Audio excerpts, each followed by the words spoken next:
Hello everybody, how's it going today? Glowplasma, Teacher here back in today to talk about Kagurabachi, chapter number 56. This chapter is titled Daybreak, and I'm not quite 100% sure I understand where this chapter title is coming from.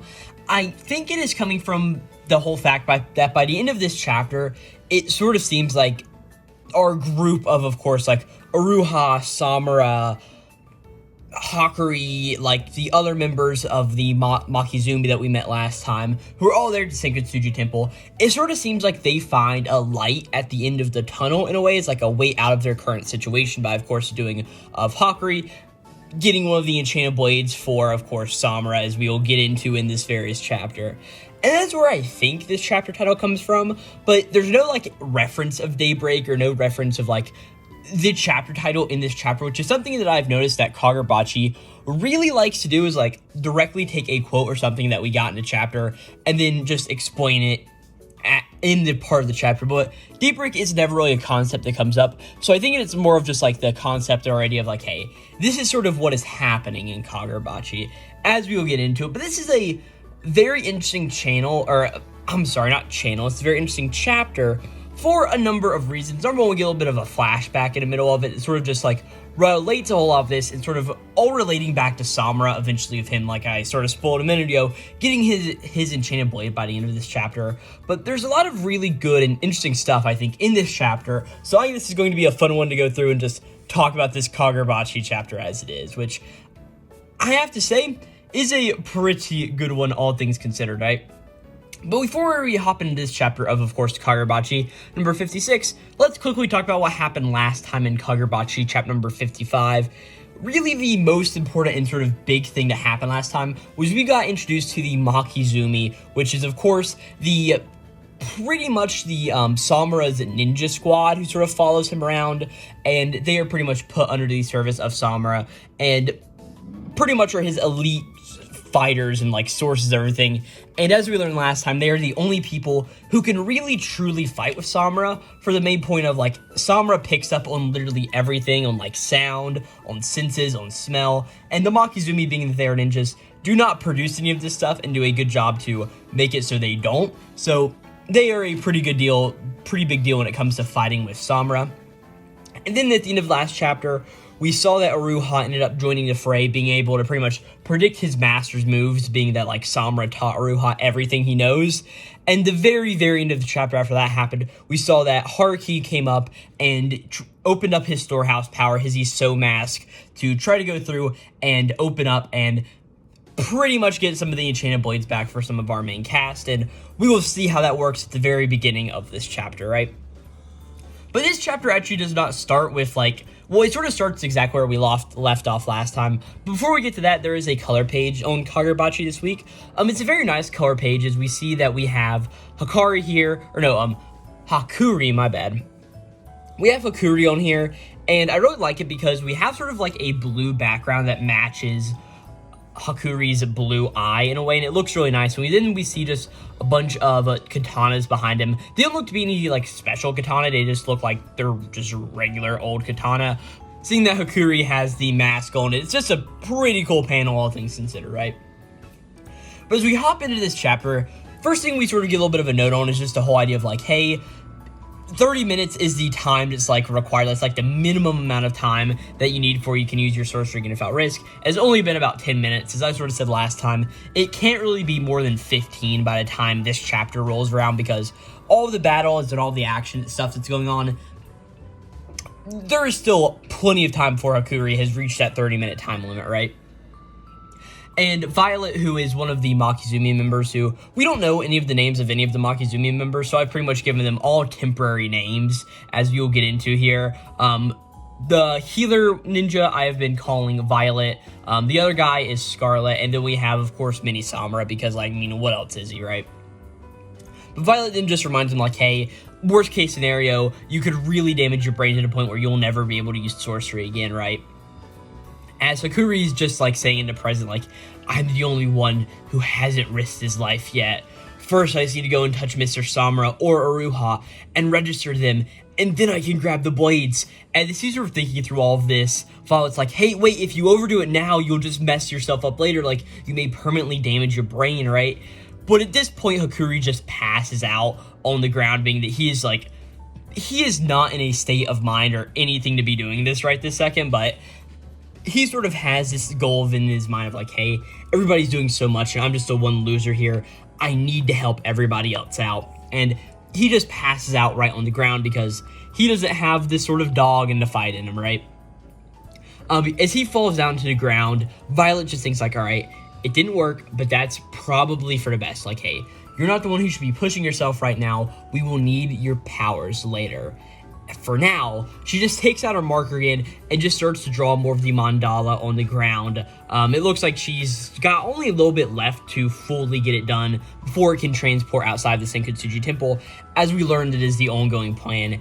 And while she's doing this, we just see behind her, it is a complete chaos and mess of Samura just going through, chopping up a bunch of the various Hishaku sorcerers. Aruha is also back there. They're not the Hishaku sorcerers, they are the hired sorcerers the hired hands that are now using the Dot-and-Seki weapons. All of them, pretty much. We see that Samura's putting into work, we see that Aruha's putting into work. And then we see the actual Hishaku member here, the bowler hat guy, who I just ended up calling Sura last time because we don't really have a particularly good name for him either. But he sort of speaks up, seeing all of this chaos going on. This is like, hey, you're clearly persistent, however. And we now see a bunch of the other hired hands of the Hishaku starting to grab more Dot-and-Seki weapons, and they almost start to be more enveloped in this instant. As Aruha just gets a good look at all of these guys, and he's just like, wow, have all these guys been brainwashed? They almost look like zombies. Teamwork is pointless against their sheer numbers at this point. This is our limit. Only 4 can use the transport mandala, and if they're going berserk with the Dot-and-Seki right now, we need to at least get the sword bears out of here, right? As we now cut over to Violet's perspective, she is thinking a very, very similar thought. She just thinks like, hey, as for the rest of us, the Makizumi are a family of ninja that goes back for centuries. In each generation, they attend to their chosen master and dedicate themselves faithfully and selflessly, serving as tools to protect. In the Seitai War, they served the organization that would later become the Kamunabi, if I could speak. I don't know why. I've got Hishaku down, but just Kamunabi always just trips me up in the way it's supposed to be said, right? But she just thinks again like, hey, nearly all of them sacrificed their lives in the line of duty. Their descendants continued to serve the Kamunabi after the war. She just thinks to Samura, of course, the Makizumi's current master. And we just think of the 3 Makizumi that we know of, presumably being that they all serve these as probably all of the Makizumi, but I could definitely see a twist later on coming in Kagurabachi where there are actually a good amount of the Makizumi who are still alive, and maybe they ally with Samura or do however it is, as we will sort of be getting into. And then we just see like Samura, or mini Samura, Scarlet, and Violet, and all of them, as she just thinks as she's almost there finishing up the mandala, we are tools to protect our master. As we head into a flashback that occurred about 3 years ago, which pretty much was the time that, yes, Kudashige Rokuhira had ended up dying in the fire, killed by all of the various Hishaku people, and this would of course been a time that Samura started to be put under like heavy surveillance, being like, hey, we cannot let the Hishaku kill you, we need to put you under our protection, right? As we see, this is presumably like 4 or 5 days, maybe like a week, definitely not an extended period of time, but like a shorter period of time, after Samura had come to the Senkutsuji temple. Let me mute Discord here for a second. After Samura had come to the Senkutsuji temple, and of course after the Makizumi had been put under his control, right? As we just see that he's saying to the Makizumi, like, hey guys, this is very, very excessive, right? And they're all like, what are you talking about, right? As Mini Samura just goes like, hey, well, object all you like, but we've been charged with your protection. You are our new master. One important little thing to note here is at this point, Mini Samura does not quite look like Mini Samura. He just looks like a regular little kid. He does not have those glasses on yet, or he's not smoking the mini cigarettes pretty much, or the candy cigarettes is what they actually are. But Mini Samura just says, like, hey, object all you like, but we've been traded for your protection. You are our new master. As we get a little bit of narration just saying, like, hey, the Guardians of the Fortress have been selected for compatibility with the Sword Bearers. The Makizumi didn't have a deep connection with Samura. But as we see the Makizumi just say, like, hey, we are the only ones who can fight alongside you. Like, hey, without your Chain of Blade, you're going to need some various help, right? And Samura's like, yeah, for sure. Like, I don't mind bodyguards. It's all the rest. Like, in the past 2 weeks, I guess it's 2 weeks, I should have reread this part of the chapter before going through and talking about it again. It's 2 weeks, not 4 or 5 days, like I said. Not an extended period of time, just a small little teensy bit of time, right? And Samura just says, like, hey, in the past 2 weeks since I've arrived, the moment my stomach growls, a meal suddenly appears. And if there's a bug, the moment I recoil, it's gone. And the second I wake up, the curtains open. As we see, this is all actions done by all the various Makizumi members. We see that Samura is just sitting at a table, his stomach rumbles, so Scarlet comes over and puts some plates and stuff on the table. We see that Samura is taking a crap in the toilet, right? And we see there's a bug, and he's sort of like looking at it, and next thing we know, Mini Samura has come in and completely kidnapped it and shut the door back completely silently, so Samura barely knows what is going on. And then we see him wake up in the morning, get out of bed, and the curtains are open. Granted, I guess only way he could feel that is like on his skin by like, oh yes, the warmth is hitting my skin. Being that he is blind, but sort of is what it is, right? But Samura just is like, hey, all of that stuff, it's you guys, right? Like, hey, you guys are way too overprotective. And Violet just is like, hey, our job entails also seeing to your needs. It's not really that much at all, but Samura's like, oh, what are you talking about? It is so incredibly much. Mini Samura's just like, hey, don't worry, we will do anything. We're ninja. We don't need your empathy, just think of us as simply tools. In an emergency, we will lay down our lives for you. But Samura's like, no, what I'm saying is, just cut it out. I'm sure you're all crazy skilled, but you all, at the end of the day, are just kids. And Mini Samura's like, hey, I'm over 20, but Samura's like, it doesn't matter. 20-somethings are still kids. And I'm not into youngsters sacrificing themselves for an old geezer like me. If you want to serve me, cut all of the tools crap. No sacrificing yourselves. If we're going to live at Senkutsuji together, we're going to impose on each other. Well, at this point, we cut out of this flashback as we cut back to, like, the present moment, all the various fighting going on, as we see that this was sort of like a little bit of a flashback that Violet had in this instance, and at this point, she picks off her marker from the mandala as she is finally finished and it is ready to transport, right? As at this point, she looks over to where Samura is, of course, wondering how she's going to get him to transport himself outside the Senkutsuji temple, as Samura just yells out there about, like, hey guys, alright, we're going to shred them all, or he says shred them all, like, he doesn't say shred them, he just, like, combines shred and them together, so shred them, which is pretty cool at the end of the day. And we see that both Scarlet and Mini Samura have this very happy look on their face. They're like, alright, let's get the fighting done, and all of this happens. As we see that Iruha suddenly appears right beside where Violet is, and Violet's like, hey, Iruha, do you really think that Mr. Samura would allow us to transport him? No, I'm sorry, that's Iruha that says that. I don't know why I thought Violet said that, but no. Iruha is like, hey, do you really think that Mr. Samura is going to allow us to transport him? As Violet just thinks to herself, no, not him. He won't let us die for him. But with this many enemies, as Samura says, yeah, he won't relent. As in this moment, we see the chaos is getting even worse. We see that Sora's pine sorcery is just like creating even more trees and just completely decimating the area. And we see that Iruha is barely able to sort of hand his own against all the hired Hishaku hands that are just appearing in this area, right? And he just is like, hey, there's no time to hesitate. We need to do this, right? As Sura just looks down on all of this ensuing chaos, just like, oh, it looks like this building's limit is reached.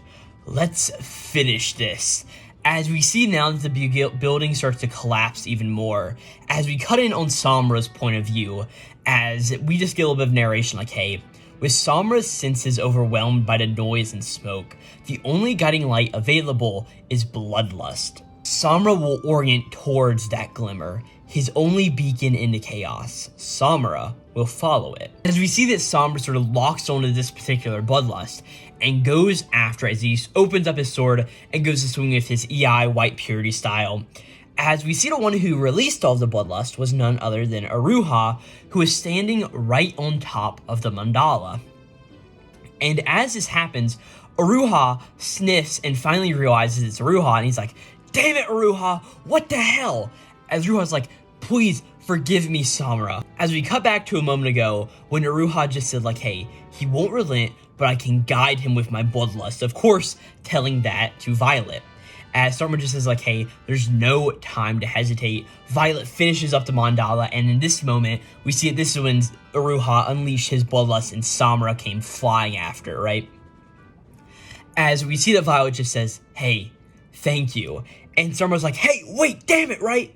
As we suddenly see that the three of them are, of course, Iruha, Samura, and Hakuri have all been transported outside of the Senkutsuji temple.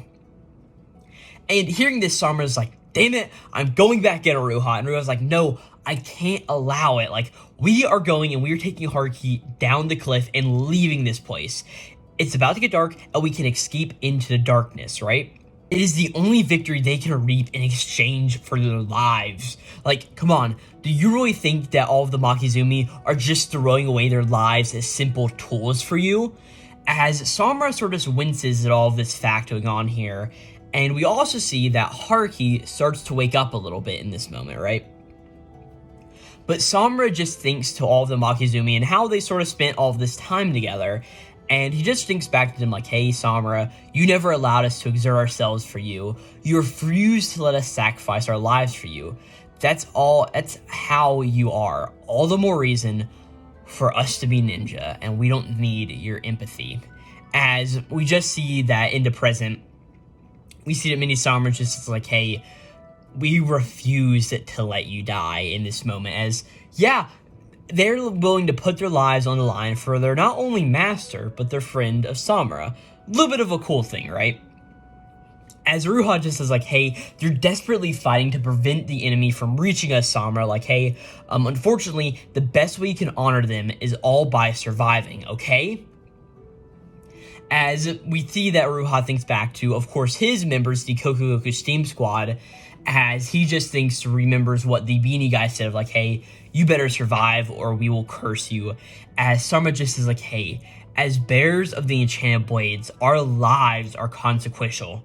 And we just see inside of the fortress, of course, and inside of Senkutsuji Temple, all the chaos going on. As Samura's like, "Oh, come on, shut up, Iruha. I don't need a lecture. What I need is..." As suddenly we see that Haruki has fully woken up again and the Iso mask forms back around his face. As he goes and he just grabs Samura's hand and says, "This is what you need!" And in this moment, he transports the enchanted blade, Tobimune, into Samura's hands. As in this moment, we don't see Samura getting the blade. All we see is the direct aftermath.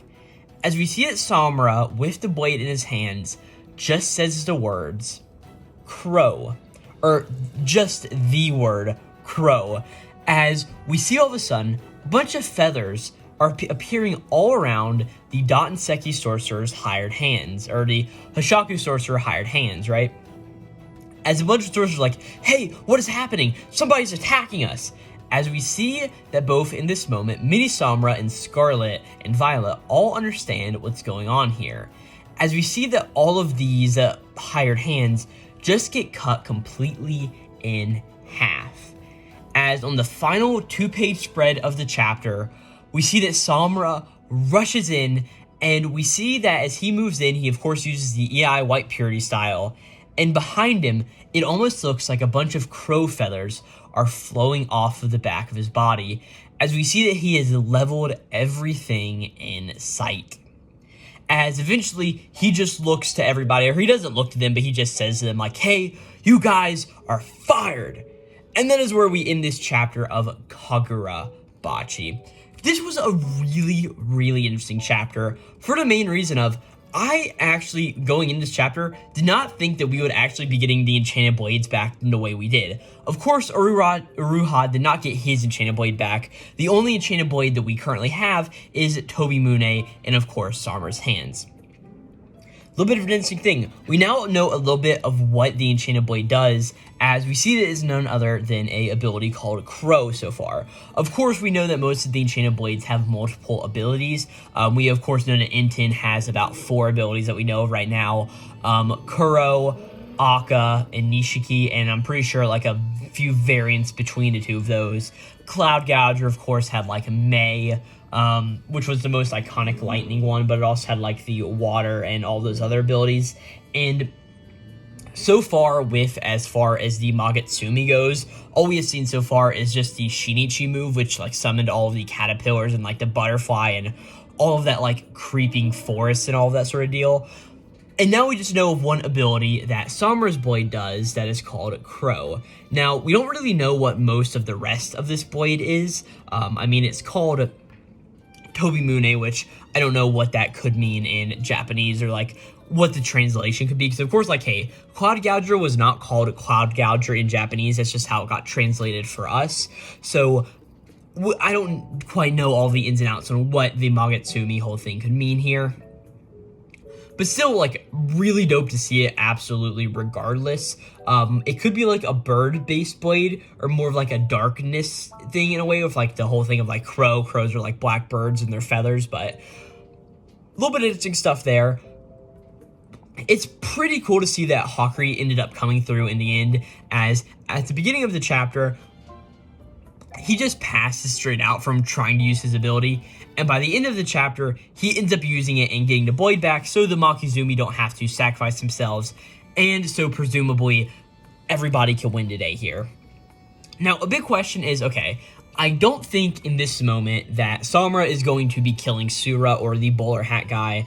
I definitely feel that being that that is the other main guy that we've seen Chihiro deal with in the series, it'll probably be coming down to Chihiro's duty at some point, and I think that'd be a pretty interesting fight, as we saw that he was one of the members, or Boulder Hat guy was one of the guys who was originally there whenever Kunishige's workhouse or workshop got completely decimated in that initial flashback. So I don't think that Samura is going to be getting rid of him there. Yeah. Pretty good, cool stuff, all things considered. It definitely seems that Samura is not very happy with Iruha right now, being that Iruha says, like, hey, we just need to run and you can honor them by not letting them die.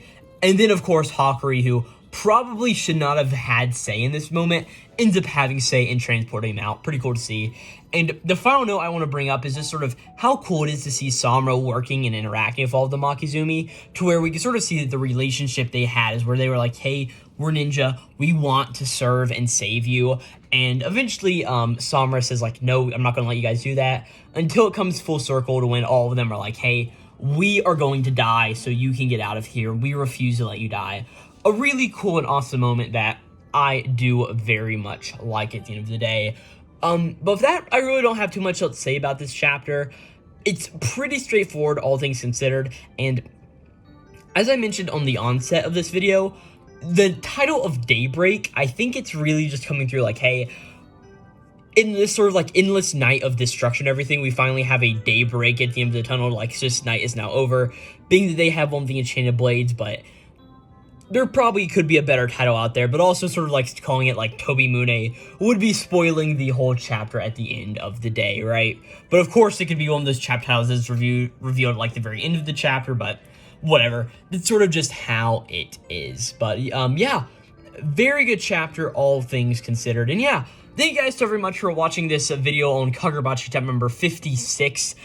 I have got plenty of other Kagurabachi videos on the channel, probably like 10 or 11 or so at this point, but I've honestly lost count. I mean, I think I started on like chapter maybe 45 or 44. I don't quite 100% remember, but yeah, I've been doing these for a little while at this point, so go check out all of those if you did end up liking this video. And I know I'm at this point about 3 chapters behind, but I'm going to be working on this, trying to catch up as quickly as I can to start talking about more Kagurabachi and do it on the release dates of the chapters, because that's always good, not only for me with YouTube algorithm, but also for you, for me getting the video out on a timely manner. But I talk about plenty of other anime and manga related content on the YouTube channel. You can go check that out. Of course, you are currently viewing it, but like go down and like hit subscribe, do all that cool stuff. You don't need to, but I find it pretty cool. But I talk about plenty of other anime and manga related content.